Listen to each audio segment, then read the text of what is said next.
Friends, we continue to explore this theme of marketplace.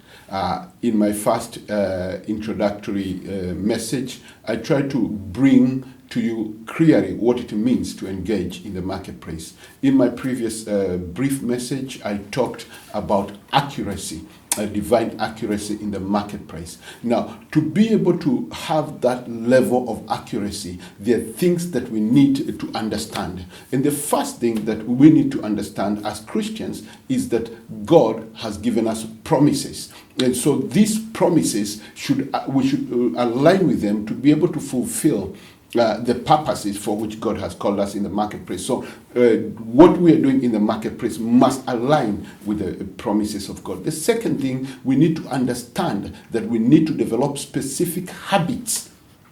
Your habits develop your character.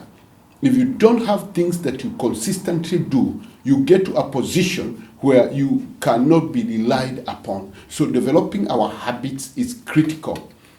The things that we need to understand about the Word of God. I'll give a good example with a man who accomplished a lot in his lifetime. He's one of the few who started with Moses in the land of Egypt, went through the whole wilderness into the promised land, took the mantle from Moses and led the children of Israel and settled them well in the promised land. In one of the scriptures, Joshua says, our lives for yours, if none of you tell this business of ours, it shall be when the Lord has given us the land that we will deal kindly and truly with you.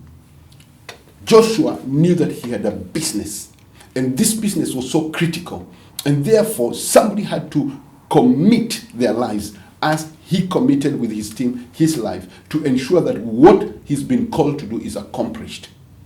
I don't know how serious you take your marketplace role. I don't know how serious you take the mission that God has given you. But if you're going to leave a landmark in this land, if you're going to differentiate yourself in this generation, you have to take the things you have been called by God to do seriously.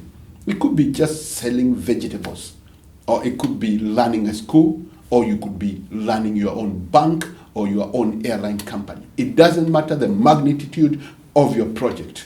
What really matters is what you put into that project, what you believe is the end result. It's not the amount of money you make out of the project. It's not how many people are going to enjoy the project, but will you have fulfilled the purposes of God in that project? Will the Lord say to you, well done, good and faithful servant. You obeyed my word and you fulfilled your mission.